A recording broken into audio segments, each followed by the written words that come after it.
வணக்கம். புதுவை மற்றும் அதனை சுற்றியுள்ள பகுதிகளில் நடைபெற்ற பல்வேறு நிகழ்வுகளை பிரதிபலிக்கும் கமலா தொலைக்காட்சியின் செய்திகளுக்காக பிரபாவதி. விரிவான செய்திகளை காண்பதற்கு முன் தலைப்புச் செய்தியை பார்க்கலாம். புதுச்சேரியில் சுத்தமான குடிநீர் கிடைக்க நடவடிக்கை. துணைநிலை ஆளுநர் கைலாசநாதன் தகவல். விபத்தில் இறந்தவருக்கு நஷ்டஈடு கோரி சவத்துடன் சாலை மறியல். காவல்துறையினருடன் மோதல் ஏற்பட்டதால் பரபரப்பு. போக்குவரத்து நெரிசல் மற்றும் விபத்துகளை தடுக்க நடவடிக்கை. ஒளிரும் பிளாஸ்டிக் தடுப்பு கட்டைகள் அமைப்பு. இனி விரிவான செய்திகள். உருளையன்பேட்டை தொகுதிக்குட்பட்ட அண்ணா திடல் விளையாட்டு மைதானத்தை சுற்றியுள்ள அண்ணா சாலை பகுதியில் உள்ள கடைகளுக்கான ஆணைகளை முதலமைச்சர் ரங்கசாமி வழங்கினார். புதுச்சேரி உருளையன்பேட்டை தொகுதிக்குட்பட்ட அண்ணா திடல் விளையாட்டு மைதானத்தை சுற்றியுள்ள அண்ணா சாலை பகுதியில் உள்ள கடைகளுக்கான ஆணைகள் கடந்த தேர்தலுக்கு முன்பு முற்காலங்களில் கடை நடத்தியவர்களுக்கு வழங்கப்பட்டது. அந்த கடைகளின் சாவிகளை முதலமைச்சர் ரங்கசாமி, உருளையன்பேட்டை தொகுதியின் சட்டமன்ற உறுப்பினர் நேரு என்கிற குப்புசாமி புதுச்சேரி சட்டப்பேரவையில் வழங்கினர். நிகழ்வில் புதுச்சேரி நகராட்சி ஆணையர் ஸ்ரீஜித் மற்றும் நகராட்சி வருவாய் அதிகாரி பிரபாகரன், வருவாய் அதிகாரி சிவா இளங்கோ மற்றும் அதிகாரிகளும் ஊழியர்களும் வியாபாரிகளும் கலந்து கொண்டனர். மேலும் கடைகளின் சாவிகளை பெற்றுக்கொண்ட வியாபாரிகள் முதல்வருக்கும் சட்டமன்ற உறுப்பினருக்கும் நன்றி தெரிவித்து சென்றனர். புதுச்சேரியில் ஸ்பீட் ஸ்கேட்டிங் டெவலப்மெண்ட் முகாம் நடைபெற்றது. Pondicherry roller skating association, roller skating federation of இந்தியாவுடன் இணைந்த அமைப்பாக கடந்த 13ஆம் தேதி முதல் 19ஆம் தேதி வரை பாண்டிச்சேரி லாஸ்பேட்டை அரசு ஸ்கேட்டிங் ரிங்கில் நடைபெற்ற ஸ்பீட் ஸ்கேட்டிங் டெவலப்மெண்ட் முகாம் வெற்றிகரமாக நடைபெற்றது. இந்த முகாம் இளம் ஸ்கேட்டர்களுக்கு ஒரு முக்கிய வாய்ப்பாக அமைந்தது. மாநில மற்றும் தேசிய அளவிலான விளையாட்டு வீரர்கள் இதில் பங்கேற்று இந்தியாவின் தலைமை பயிற்சியாளர் ஜூலியோ ரவாசியின் வழிகாட்டுதலின் கீழ் சிறப்பு பயிற்சிகளை பெற்றனர். 40க்கும் மேற்பட்ட ஸ்கேட்டர்கள் கலந்து கொண்ட இந்த முகாம் வேகம், சகிப்புத்தன்மை, ஒழுக்கம் மற்றும் போட்டி திறன்களை மேம்படுத்துவதில் கவனம் செலுத்தியது. இந்த நிகழ்ச்சி மிகுந்த வெற்றியுடன் நிறைவடைந்து புதுச்சேரியில் ஸ்கேட்டிங் வளர்ச்சியில் ஒரு முக்கிய மைல்கல்லாக அமைந்தது. பாண்டிச்சேரி ரோலர் ஸ்கேட்டிங் அசோசியேஷன் இந்த முகாமை வெற்றிகரமாக நடத்த உதவிய roller skating federation of India, Pondicherry அரசு மற்றும் பாண்டிச்சேரி விளையாட்டு மேம்பாட்டு ஆணையம் ஆகியோருக்கு நன்றியை தெரிவித்துக் கொள்வதாக அசோசியேஷன் சார்பில் தெரிவிக்கப்பட்டது. புதுச்சேரியில் நிறைவேற்றப்பட்டுள்ள திட்டங்களை மின்சார பேருந்தில் சென்று பார்வையிட்ட துணைநிலை ஆளுநர் கைலாசநாதர் புதுச்சேரியில் சுத்தமான குடிநீர் கிடைக்க நடவடிக்கை எடுத்து வருவதாக தெரிவித்துள்ளார். மக்கள் நலத்திட்ட பிரச்சாரத்தின் ஒரு பகுதியாக புதுச்சேரி பொதுப்பணித்துறை சார்பில் தொய்மாஸ் வீதியில் உள்ள பாசியோனா பிரெஞ்சு மகளிர் உயர்நிலைப் பள்ளியில் பிரகதி யாத்திரையை துணைநிலை ஆளுநர் கைலாஷ்நாதன் தொடங்கி வைத்தார். தொடர்ந்து விழாவில் பேசிய அவர், நரேந்திர மோடி நம் நாட்டின் பிரதமராக பதவியேற்று 12 ஆண்டுகளை கடந்த வாரம் நிறைவு செய்துள்ளார். அவர் குஜராத்தின் முதல்வராகவும் பிரதமராகவும் பதவி வகித்த போது அவருடன் நெருங்கி 20 ஆண்டுகள் பணியாற்றியுள்ளேன். அவர் பொதுவாக சாதாரண மனிதர்களிடம் பேசிதான் பல்வேறு திட்டங்களையும் கொள்கை முடிவுகளையும் எடுப்பார். அந்த அனுபவம் தான் அவருக்கு கை கொடுத்திருக்கிறது. அவருடைய தொலைநோக்கு திட்டங்கள் எதுவும் சாத்தியமானதுதான். புதுச்சேரி பொதுப்பணித்துறை சார்பில் ஒரு சில சிறிய திட்டங்களை செயல்படுத்தி உள்ளோம். ஆனால் புதுச்சேரியின் வளர்ச்சிக்காக பெரிய திட்டங்களை செயல்படுத்த முயற்சி எடுக்க வேண்டும். புதுச்சேரியை பொறுத்தவரை இப்போதுள்ள விமான நிலையத்தின் ஓடுதளம் 1500 மீட்டர் நீளம்தான் உள்ளது. இதனால் 72 பேர் இருக்கை உள்ள சிறிய விமானங்கள் தான் இயக்க முடியும். இதை 2500 மீட்டர் ஓடுதளமாக மாற்ற வேண்டும். அதற்காக நில ஆர்ஜிதம் செய்ய 1500 கோடி ரூபாய் தேவை. மேலும் பாதி நிலம் புதுச்சேரியிலும் மீதி தமிழக பகுதியிலும் உள்ளது. இதை செய்து முடித்துவிட்டால் நாட்டின் பல்வேறு பகுதிகளில் இருந்து நேரடியாக பெரிய விமானங்களை இயக்க முடியும். இதனால் 200 இருக்கையுடைய விமானங்கள் இங்கு வந்து செல்ல முடியும். இதனால் சுற்றுலா பயணிகள் மற்றும் தொழிலதிபர்களுக்கு உதவியாக இருக்கும். மேலும் நிலத்தை ஒப்படைத்து விட்டால் புதிய விமான நிலையம் 3000 கோடி ரூபாயில் இங்கு வரும் என்றார். மேலும் புதுச்சேரி ரயில் நிலைய பணி நடந்து வருகிறது. விழுப்புரத்தில் நிறுத்திதான் ரயிலை இங்கு இயக்க முடிகிறது. வில்லியனூர் அருகே ரயில்வே நிர்வாகம் நிலம் வைத்திருக்கிறது. அங்கிருந்து ரயில்களை இயக்கவும் நடவடிக்கை எடுக்கப்பட்டு வருகிறது. இதற்கு 2000 கோடி ரூபாய் தேவைப்படுகிறது. புதுச்சேரியின் பல்வேறு பகுதிகளிலும் 3000 TDS அளவுக்கு உப்பு நீர்தான் விநியோகம் செய்யப்படுகிறது. ஆசிய வளர்ச்சி வங்கியின் கடனுதவியின் மூலம் 4500 கோடி ரூபாயில் மக்களுக்கு தரமான குடிநீர் வசதியை கொடுக்க 82 ஏரிகள் புனரமைக்கப்பட்டுள்ளன. மேலும் உலக வங்கியின் 1500 கோடி ரூபாய் நிதி உதவியுடன் கால்வாய்கள் மாற்றி அமைக்கப்படுகின்றன. இதனால் மழை காலங்களில் நீர் தேங்காது. இதை தவிர பிரெஞ்சு அரசு புதுச்சேரிக்கு 500 கோடி ரூபாய் அளித்துள்ளது என கூறிய அவர், நெய்வேலிக்கு வெள்ளிக்கிழமை சென்றிருந்தேன். அங்குள்ள அதிகாரிகளுடன் பேசிய போது சுரங்கங்களில் இருந்து ராட்சத மோட்டார்கள் மூலம் நெய்வேலியில் இருந்து சென்னைக்கு நீர் செல்கிறது. புதுச்சேரி அந்த நீரை எடுத்து வரக்கூடாது. அந்த அதிகாரிகள் இலவசமாக புதுச்சேரிக்கு 30 MLT நீரை அளிக்க தயார் என்று கூறியுள்ளனர். புதுச்சேரிக்கு பெரிய அளவிலான திட்டங்கள் தான் தேவை. விமான சேவை, சாலை வசதி, ரயில் வசதி ஆகிய 3 இணைப்புகளும் புதுச்சேரிக்கு கிடைத்துவிட்டால் மிகப்பெரிய வளர்ச்சியை எட்ட முடியும் என்றார். நிகழ்ச்சியில் தற்காலிக சட்டப்பேரவை தலைவர் அன்பழகன், அமைச்சர்கள் நமச்சிவாயம், ராஜவேலு, சட்டமன்ற உறுப்பினர் விக்னேஷ் கண்ணன், தலைமை செயலர் சரத் சௌஹான், அரசு துறை செயலர்கள் முத்தம்மா, முகமது யாசின் சௌத்ரி, பொதுப்பணித்துறை தலைமை பொறியாளர் வீரசெல்வம் உள்ளிட்டோர் கலந்து கொண்டனர். தொடர்ந்து ஆளுநர் கைலாஷ்நாதன் புதுவையில் நிறைவேற்றப்பட்டுள்ள திட்டங்கள் எலக்ட்ரிக்கல் பேருந்தில் சென்று பார்வையிட்டார். அவருடன் அமைச்சர்கள், அதிகாரிகள் சென்றனர். ராகுல் காந்தி பிறந்த நாளை முன்னிட்டு கிருமாம்பாக்கம் மெயின் ரோட்டில் முன்னாள் அமைச்சர் கந்தசாமி தலைமையில் கேக் வெட்டி பொதுமக்களுக்கு இனிப்புகள் மற்றும் அன்னதானம் வழங்கப்பட்டது. நாடாளுமன்ற எதிர்க்கட்சி தலைவரும் அகில இந்திய காங்கிரஸ் கட்சியின் துணைத் தலைவருமான ராகுல் காந்தியின் பிறந்த நாள் விழா புதுச்சேரியின் பல்வேறு இடங்களில் கொண்டாடப்பட்டது. அதன் ஒரு பகுதியாக கிருமாம்பாக்கம் மெயின் ரோட்டில் முன்னாள் அமைச்சர் கந்தசாமியின் தலைமையில் ராகுல் காந்தியின் பிறந்த நாளையொட்டி கேக் வெட்டி கொண்டாடினர். முன்னதாக புதுச்சேரி இளைஞர் காங்கிரஸ் முன்னாள் செயல் தலைவர் விக்னேஷ் கந்தசாமி அனைவரையும் வரவேற்றார். தொடர்ந்து பொதுமக்களுக்கு இனிப்புகள் மற்றும் அன்னதானங்கள் வழங்கப்பட்டன. விழாவில் காங்கிரஸ் கட்சியின் மாநில செயலாளர் பாலமுரளி, ஏம்பலம் தொகுதி இளைஞர் காங்கிரஸ் தலைவர் பாலாஜி, மூத்த நிர்வாகிகள் தணிகாசலம், கோவிந்தராசு நாயுடு, பிள்ளையார்குப்பம், துளுக்கானம் மற்றும் வட்டார இளைஞர் மகிழா காங்கிரஸ் நிர்வாகிகள் உட்பட பலரும் கலந்து கொண்டனர். பிறந்தநாள் கேக் வெட்டி சிறப்பாக கொண்டாடினர். தொடர்ந்து ராகுல் காந்தி வாழ்க, காங்கிரஸ் கட்சி வளர்க என கோஷங்களை எழுப்பி பிறந்த நாளை சிறப்பாக கொண்டாடி மகிழ்ந்தனர். விபத்தில் வாலிபர் பலியான நிலையில் நஷ்ட ஈடு வழங்க கோரி சவத்துடன் உறவினர்கள் மறியல் போராட்டத்தில் ஈடுபட்டனர். காவல்துறையினர் அப்புறப்படுத்த முயன்ற பொழுது மோதல் ஏற்பட்டதால் பரபரப்பு ஏற்பட்டது. புதுச்சேரி கதிர்காமம் சொக்கநாதன்பேட்டையை சேர்ந்தவர் இதயகிரி. இவர் கோரிமேடு பகுதியில் நின்று கொண்டிருந்த போது குப்பை லாரி மோதியது. இதில் தூக்கி வீசப்பட்ட இதயகிரி பரிதாபமாக உயிரிழந்தார். இதுகுறித்து கோரிமேடு வடக்கு பகுதி போக்குவரத்து காவல்துறையினர் வழக்கு பதிவு செய்து விசாரணை நடத்தி வருகின்றனர். இந்த நிலையில் இறந்து போன இதயகிரிக்கு மனைவியும் கைக்குழந்தையும் இருப்பதால் அவருக்கு நஷ்ட ஈடு வழங்க கோரி இதயகிரி உடலை வாகனத்தில் எடுத்து வந்து வழுதாவூர் சாலையில் நிறுத்தி குடும்பத்தினர், உறவினர்கள், நண்பர்கள் மறியலில் ஈடுபட்டனர். இதனால் அந்த பகுதியில் போக்குவரத்து பாதிக்கப்பட்டது. இதுகுறித்து தகவல் அறிந்து வந்த கோரிமேடு காவல்துறையினர் மறியலில் ஈடுபட்டவர்களை கலைந்து போக செய்தனர். அப்போது அவர்கள் காவல்துறையினரிடம் வாக்குவாதத்தில் ஈடுபட்டனர். இது மோதலாக மாறியது. மறியலில் ஈடுபட்டவர்களை காவல்துறையினர் அடித்து விரட்ட முயன்றனர். அப்போது உடலை ஏற்றி நின்ற வாகனம் முன்பு படுத்து காவல்துறையினரிடம் வாக்குவாதத்தில் ஈடுபட்டனர். இதனால் அங்கு பரபரப்பு ஏற்பட்டது. இதையடுத்து சம்பவ இடத்திற்கு வந்த வடக்கு பகுதி கண்காணிப்பாளர் வம்சிதர் ரெட்டி போராட்டக்காரர்களிடம் பேச்சுவார்த்தை நடத்தினார்.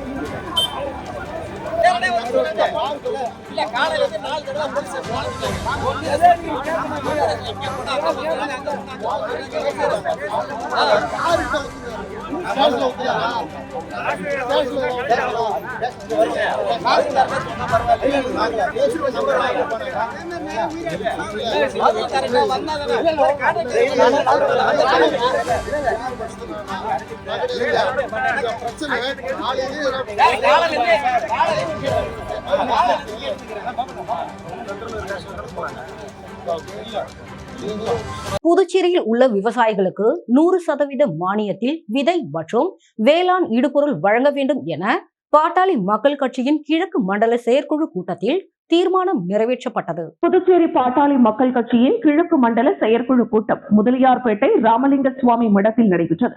புதுச்சேரி மாநில அமைப்பாளர் கோபி என்கிற கோபாலகிருஷ்ணன் தலைமையில் நடைபெற்ற கூட்டத்தில் பாட்டாளி மக்கள் கட்சியை சேர்ந்த நிர்வாகிகள் திரளாக கலந்து கொண்டனர். இந்த கூட்டத்தில் 15க்கும் மேற்பட்ட தீர்மானங்கள் நிறைவேற்றப்பட்டன.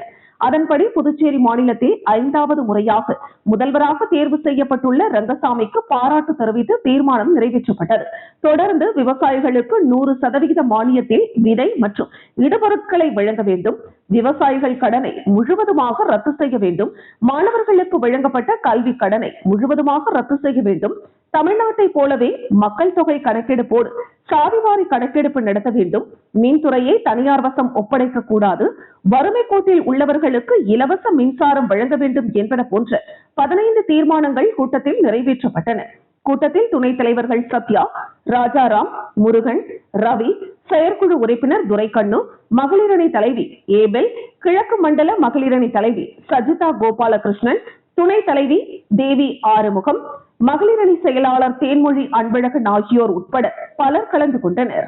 காரைக்காலில் 61 நாட்கள் மீன்பிடி தடைக்காலம் நிறைவடைந்து மீன்பிடிக்க கடலுக்குள் சென்று கரை திரும்பிய விசைப்படகு மீனவர்கள் டீசல் விலை உயர்வால் மீன் விற்பனையில் போதிய லாபம் இல்லை என வேதனை தெரிவித்துள்ளனர். புதுச்சேரி மாநிலம் காரைக்கால் மாவட்டத்தில் 61 நாட்கள் மீன்பிடி தடைக்காலம் முடிந்து 11 மீனவ கிராமங்களை சேர்ந்த 10,000 மீனவர்கள் 400க்கும் மேற்பட்ட விசை படகுகளில் காரைக்கால் மீன்பிடி துறைமுகத்தில் இருந்து கடந்த 14ஆம் தேதி மாலை மீன்பிடி தொழிலுக்கு சென்றனர்.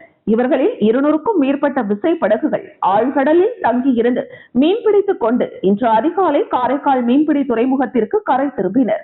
இதில் 61 நாட்கள் மீன்பிடி தடைக்காலம் முடிந்து கடலுக்கு மீன்பிடிக்க சென்று இன்று கரை திரும்பிய மீனவர்கள் தங்களது மீன்களை விற்பனைக்கு வைத்தனர். இதனை பல்வேறு மாவட்டங்களில் இருந்து ஏராளமான வியாபாரிகள் வாங்கி சென்றனர். இந்த நிலையில் டீசல் விலை உயர்வால் மீன் விற்பனையில் போதிய லாபம் கிடைக்கவில்லை என்றும் அதிக அளவு நஷ்டம் ஏற்பட்டுள்ளதால் மத்திய மற்றும் மாநில அரசுகள் உடனடியாக தங்களுக்கு வழங்கும் டீசல் மானியத்தை உயர்த்தி வழங்க வேண்டும் என்று காரைக்கால் மாவட்ட மீனவர்கள் அரசுக்கு கோரிக்கை வைத்துள்ளனர். மேலும் காரைக்கால் மீன்பிடி துறைமுக விரிவாக்க பணியை உடனடியாக தொடங்க வேண்டும் என்றும் கோரிக்கை வைத்துள்ளனர். எங்களுக்கு மீன் வரத்து அதிகமாக கிடைக்காத காரணம் ஒன்று, மேலும் எங்களுக்கு டீசல் விலை ஒரு காரணமாக இருக்கிற காரணத்தால் தொழில் சரியான பாடு இல்லாதனால எங்களுக்கு அரசாங்கம் எங்களுக்கு மானிய விலையில் டீசல் அதிகமாக கொடுக்கணும்னு சொல்லிட்டு மீனவர் சார்பாக நாங்கள் கேட்டுக்கிறோம். தடைக்காலம் முடிந்து எங்களுடைய காரை மாவட்ட மீனவ மக்கள் ரொம்ப எதிர்பார்ப்போட தொழிலுக்கு போனாங்க. எதிர்பார்த்த அளவுக்கு அந்த அளவுக்கு திருப்தியாக இல்லை, சுமாராகத்தான் தொழில் இருக்கிறது. இப்போ இன்னைக்கு டீசல் விலை ஏற்றத்தினால நிறைய இன்னைக்கு மன உளைச்சலுக்கு ஆளாயிருக்காங்க. அரசாங்கம் இப்போ மீன்பிடி தொழிலை இன்னைக்கு மக்களுக்கு ஒரு முக்கிய உணவாக இருக்கிறது, ஒரு இயற்கை உணவு. அதனால இந்த டீசலுக்கு மானியத்தை இன்னும் கூடுதலாக அரசாங்கம் பரிசீலனை பண்ணி டீசல் மானியத்தை கொஞ்சம் எங்களுக்கு கூடுதலாக கொடுக்கணும். அப்பதான் இந்த தொழிலை இன்னைக்கு செய்ய முடியும். புதுச்சேரி நகர பகுதியில் உள்ள சிக்னல்களில் போக்குவரத்து நெரிசல் மற்றும் விபத்துகளை தடுக்கும் வகையில் பொதுமக்களின் பாதுகாப்பிற்காக ஒளிரும் பிளாஸ்டிக் தடுப்பு கட்டைகளை போக்குவரத்து காவல்துறையினர் அமைத்தனர். புதுச்சேரியில் நாளுக்கு நாள் போக்குவரத்து நெரிசல் அதிகரித்துக் கொண்டிருக்கிறது. குறிப்பாக நகர பகுதியில் உள்ள அண்ணா சிலை சதுக்கம், இந்திரா காந்தி சிலை, ராஜீவ்காந்தி சிலை, சிவாஜி சிலை, காமராஜர் சிலை, மரப்பாலம், மேட்டுப்பாளையம் உள்ளிட்ட பல்வேறு பகுதிகளில் சிக்னல்கள் அமைக்கப்பட்டுள்ளது. இந்த ஒவ்வொரு சிக்னலிலும் வருகின்ற இருசக்கர வாகனங்கள் மற்றும் பேருந்துகள் இடதுபுறமாக திரும்பி செல்வதற்கு வழிவகைகள் செய்யப்பட்டுள்ளது. ஆனால் சில நேரங்களில் இடதுபுறம் திரும்பி செல்லும் வாகனங்களுக்கு வழிவிடாமல் சிக்னலில் நிற்கும் வாகன ஓட்டிகள் சாலையை அடைத்துக் கொண்டு நிற்பதால் கடுமையான போக்குவரத்து நெரிசல் மற்றும் வாகன ஓட்டிகளுக்குள் வாக்குவாதம் ஏற்பட்டு வந்தது. மேலும் போக்குவரத்து நெரிசலை சரி செய்ய காவல்துறையினர் உரிய நடவடிக்கை எடுக்க வேண்டும் என்று பொதுமக்கள் கோரிக்கை விடுத்து வந்தனர். இந்த நிலையில் ராஜீவ்காந்தி சிலை சதுக்கம் சிக்னலில் இடதுபுறமாக வாகனங்கள் திரும்பி செல்லும் வகையில் இரவு நேரம் மற்றும் பகலில் ஒளிரும் பிளாஸ்டிக்கிலான தடுப்பு கட்டைகள் அமைக்கும் பணி நடைபெற்றது. போக்குவரத்து ஆய்வாளர் வேலையின் தலைமையில் நடைபெற்ற பணியில் போக்குவரத்து காவல்துறையினர் மற்றும் ஊழியர்கள் 50க்கும் மேற்பட்டோர் கலந்து கொண்டு பொதுமக்கள் நலன் கருதி ஒளிரும் தடுப்பு கட்டைகளை அமைத்தனர். காவல்துறையினரின் இந்த செயல் பொதுமக்கள் மத்தியில் பெரும் வரவேற்பை பெற்றுள்ளது. கிருமாம்பாக்கம் பகுதியில் மேம்பாட்டு பணிகளை சட்டமன்ற உறுப்பினர் மோகன்தாஸ் பூமி பூஜை செய்து துவக்கி வைத்தார். பாகூர் கொம்யூன் பஞ்சாயத்து சார்பில் ஏம்பலம் தொகுதி கிருமாம்பாக்கம் தனலட்சுமி நகரில் 10,470,000 ரூபாய் செலவில் தார் சாலை அமைத்தல், அதனைத் தொடர்ந்து அப்துல் கலாம் நகரில் 3,76,771 ரூபாய் செலவில் வடிகால் வாய்க்கால் அமைத்தல், 4,43,000 ரூபாய் செலவில் சிறிய பாலம் அமைப்பதற்கான பூமி பூஜை நடைபெற்றது. இதில் சிறப்பு அழைப்பாளராக ஏம்பலம் சட்டமன்ற உறுப்பினர் மோகன்தாஸ் கலந்து கொண்டு பூமி பூஜை செய்து பணியினை துவக்கி வைத்தார். நிகழ்ச்சியில் பாகூர் கொம்யூன் பஞ்சாயத்து ஆணையர் சதாசிவம், என்ஆர் காங்கிரஸ் கட்சி பிரமுகர்கள், அந்தந்த பகுதியை சார்ந்த ஊர் பொதுமக்கள், பெரியோர்கள், ஊர் முக்கியஸ்தர்கள் பலரும் கலந்து கொண்டனர். அதனைத் தொடர்ந்து மீன்வளத்துறை சார்பில் நரம்பை கிராமத்தில் 73,68,727 ரூபாய் செலவில் பல்நோக்கு கூடம் அமைக்க திட்டமிடப்பட்டுள்ளது. இதற்கான பூமி பூஜை விழா நடைபெற்றது. இதில் சிறப்பு விருந்தினராக சட்டமன்ற உறுப்பினர் மோகன்தாஸ் கலந்து கொண்டு பூமி பூஜை செய்து பணிகளை துவக்கி வைத்தார். இந்த நிகழ்ச்சியில் மீன்வளத்துறை இயக்குனர் முகமது இஸ்மாயில் மற்றும் சம்பந்தப்பட்ட அதிகாரிகள், நரம்பை கிராம பஞ்சாயத்தாளர்கள் மற்றும் ஊர் பொதுமக்கள் பலர் கலந்து கொண்டு நிகழ்ச்சியினை சிறப்பித்தனர். பாங்கோலத்தூர் ஆதிதிராவிடர் நடுநிலைப் பள்ளிக்கு கூடுதலாக வகுப்பறைகள் கட்ட இடம் இல்லாததால் தானாக முன்வந்து தனிநபர் ஒருவர் இடம் வழங்கியுள்ளார். விழுப்புரம் மாவட்டம் திண்டிவனம் வட்டாட்சியர் அலுவலகத்தில் வட்டத்திற்கான 1435 பசிலிக்கான வருவாய் தீர்வாயம் எனப்படும் ஜமாபந்தி வருவாய் தீர்வாய அலுவலர் மற்றும் விழுப்புரம் மாவட்ட வருவாய் அலுவலர் ஹரிதாஸ் தலைமையில் நடைபெற்றது. இதில் ஒலக்கூர் கிராம பொதுமக்கள் கோரிக்கையின் பேரில் ஒலக்கூர் ஒன்றிய குழு பெருந்தலைவர் சொக்கலிங்கம் ஏற்பாட்டில் திண்டிவனம் அடுத்த பாங்கொளத்தூர் ஆதிதிராவிட நல நடுநிலைப் பள்ளிக்கு கூடுதலாக 4 கட்டிடங்கள் தாட்கோ மூலம் கட்டுவதற்கு அனுமதி கிடைத்திருந்தது. ஆனால் போதிய இடவசதி கிடைக்காததால் இந்த புதிய வகுப்பறைகள் கட்ட முடியாமல் நிலுவையில் இருந்த நிலையில் அதே பகுதியை சேர்ந்த ராமசாமி மகன் பழனி என்பவர் தன்னுடைய நிலப்பகுதியில் இருந்து 4 வகுப்பறை கட்டுவதற்காக அரசுக்கு 10 சென்ட் நிலத்தை தானமாக வழங்கினார். இதை பத்திரமாக பதிவு செய்து ஜமாபந்தியை நடத்தும் அலுவலர் ஹரிதாசிடம் வட்டாட்சியர் ஏழுமலை முன்னிலையில் ஒலக்கூர் ஒன்றிய குழு தலைவர் சொக்கலிங்கம் வழங்கினார். அவருடன் நிலத்தை பள்ளிக்கு வழங்கிய உரிமையாளர் பழனி, திமுக பொறியாளர் அணி அமைப்பாளர் செந்தில் முருகன், முன்னாள் பனையூர் ஊராட்சி மன்ற தலைவர் வழக்கறிஞர் சேகர் மற்றும் பாங்கொளத்தூர் பனையூர் நாட்டாமைகள் பாண்டுரங்கன், முருகேசன், முனுசாமி, வேலாயுதம், மாயகிருஷ்ணன் உள்ளிட்ட ஏராளமானோர் கலந்து கொண்டனர். மீண்டும் தலைப்புச் செய்திகள். புதுச்சேரியில் சுத்தமான குடிநீர் கிடைக்க நடவடிக்கை, துணைநிலை ஆளுநர் கைலாசநாதன் தகவல். விபத்தில் இறந்தவருக்கு நஷ்டஈடு கோரி சவத்துடன் சாலை மறியல், காவல்துறையினருடன் மோதல் ஏற்பட்டதால் பரபரப்பு. போக்குவரத்து நெரிசல் மற்றும் விபத்துகளை தடுக்க நடவடிக்கை, ஒளிரும் பிளாஸ்டிக் தடுப்பு கட்டைகள் அமைப்பு. இத்துடன் செய்திகள் நிறைவடைகிறது. செய்திகளை உடனுக்குடன் தெரிந்து கொள்ள கமலா தொலைக்காட்சி சமூக வலைதளத்தை பின்பற்றவும். நன்றி, வணக்கம்.